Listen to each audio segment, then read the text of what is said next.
media ngayon, konektado sa lahat. Pogo, drugs. Sa akin, sa committee ko, yung mga Chinese national pretending to be Filipinos, yung mga tao doon, konektado sa kanya. So, who can answer this? I think nobody. Unless until we can catch up with Michael Yang or President Duterte. May gusto ba kayong itanong sa dating Pangulo tungkol sa Pogo? Well, basically, we have heard dun sa committee natin that he issued Executive Order number 13 transferring the authority of CESA to conduct yung mga online gaming to PAGCOR. And because of this transfer of the power from CESA to PAGCOR, nag-proliferate yung mga illegal POGOs, considering all the criminal elements that we have seen, no?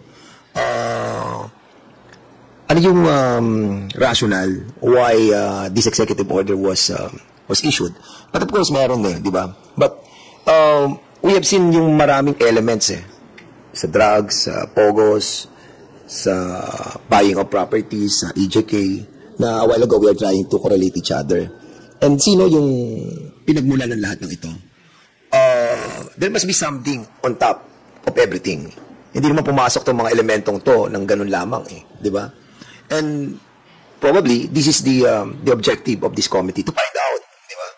Kasi aside from crafting the right bills na magiging batas, siyempre yung pananagutan ng mga nagperpetrate nitong mga problems that we are now trying to solve. Anong particular question po yung gusto nyong itanong kay former President Duterte tungkol sa Pogo, Congressman Tan? Well, actually, siyempre, mahirap sagutin yung ngayon na sasabihin na namin kung ano katanungan. We will just go with the flow. We'll be inviting him to shed light on all the issues pertaining do sa issues ng public order and safety, na compromise ba yung ating national security, and yung narrative that we are gearing toward a certain and one specific country, and instead of trying to be impartial about everything in order to maximize yung benefits that we can get to those countries, those are the issues that we have to tackle. And there are common denominator that existed in all this problem that we have encountered. Isa lang ang common denominator. Sa buying of properties, mga corporations owned by Chinese. Yung mga drugs entered in our country, all Chinese. Yung POGOs, that we encountered a lot of criminal elements perpetrated by Chinese. Diba? These are all connected. And because of this kind of interconnection, the implementation of all these orders, nagbunga ng mga extrajudicial killings. Diba? That intertwined with drugs. Diba? Kaya marami tayong dapat itanong na dapat maintindihan ng tao dahil meron dito talagang yung pinuntahang isang pagpanig sa isang bansa at hindi pagpanig sa isang bansa. And I think the President is right on trying to put himself in a middle in order to maximize the benefits of the two countries. Kasi yun yung pinaka-outmost concern natin. Bakit tayo parang nandun, magiging probinsya na tayo ng China, ito ba ay tinatawag na mind conditioning to all of us? There must be something on top that somehow controlled us. Yun lang. Last question na po. May timeline po ba kayo rito sa Quadcom ninyo? Hanggang kailan kayo mag-hearing? Walang timeline. If the committees feel na we have already exhaustively gathered enough and sufficient information and data, then siguro that's a time. We have to be thorough about this investigation. Ayaw naman natin na-create ito at wala tayong produkto. No? As you probably all know, ang Kongresong mandato ng Kongreso ay gumawa ng batas. No? At hindi ganun kadali para sa ganitong klaseng issue na gumawa tayo ng batas. That's why we want to be thorough about this. If this will take several hearings, if there is a necessity also to go around the country to conduct public hearings, why not? And if we feel that sufficient na yan, then that's a time siguro ihinto namin. Thank you, sir. Thank you. Big Simintak from Net25, you're recognized. Okay, good morning po. Just a quick follow-up lang po. Sa sandaling mag-convene na yung Quadcom, may we know what will happen doon sa mga personalities involved doon sa apat na committee na na-issuehan ng show cause order at saka warrant of arrest na until now they refuse to show up. Okay, thank you. No. Anyway, the contempt and the contempt order that was issued to different personalities, and that includes Michael Yang,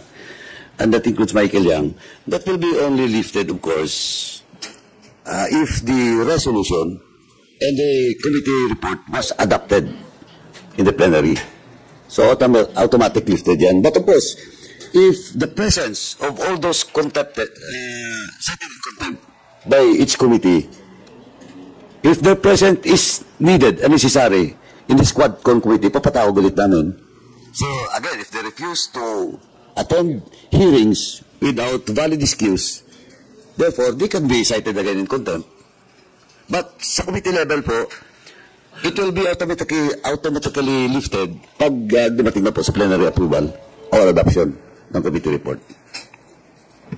Just a clarification lang. Meaning to say, the committee report ng 4 na committee before mag-convene ng Quadcom will be submitted to plenary?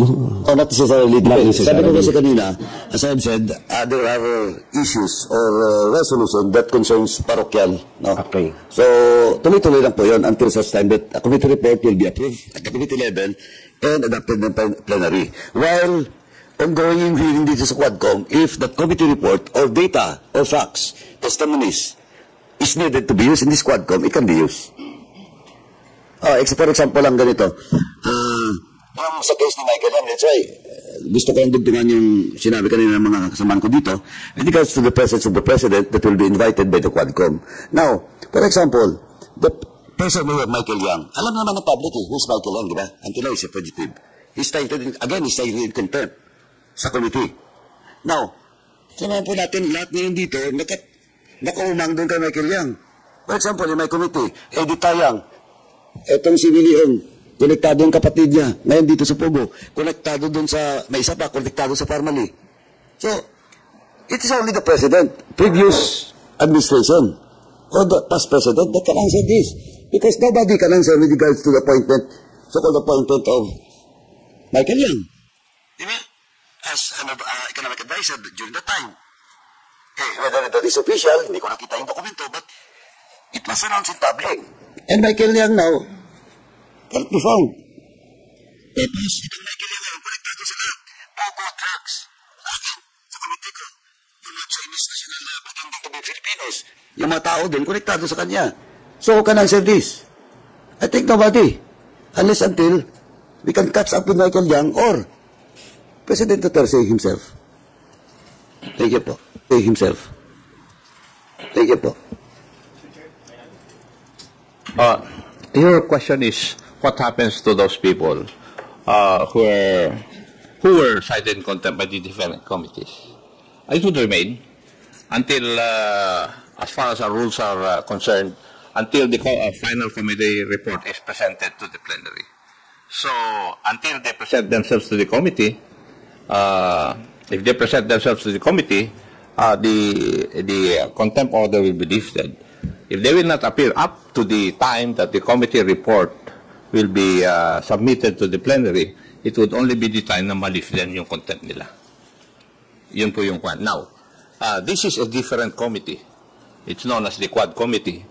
The committee would follow the rules of the House. I think the rules to be followed by the committee, Quad Committee is already being, shall we say, by the different COMSEC. They're preparing the rules to be followed by this committee already. So we can invite any person we want to, who would be necessary to provide us the necessary information. We can also cite people invited for contempt if they do not appear. Para bang ganun pa rin dun sa committee, different committees dito. Thank you. Thank you. Let us recognize Elson Quismorio from Manila Bulletin. Hello, Kongs. Good morning po. On other matters po, just want to take advantage of this opportunity po kasi for Kong Akop, nasa balit. Hearings natin ay public hearing, no? And since this is the nature is of public because of public interest. Therefore, records of such hearings will be out in the public. So anyone can use the transcript or maybe even records of the hearings. No? As to how they're going to use it, hindi ho namin sakop yun. If the ICC would want to use this, it's up to them. No? Kasi nga, public record na ito, kung ano yun, kung makakatulong sa kanila o hindi makakatulong, it is up to them. Actually, I made a statement that my hearing is domestic. No, we would like this to be heard. Maybe we could be able to resolve this domestically. No, I'm not going to allow the ICC to use the Committee on Human Rights. Para sabihin nila, ito ang pwede ng Committee on Human Rights. Let them investigate on their own.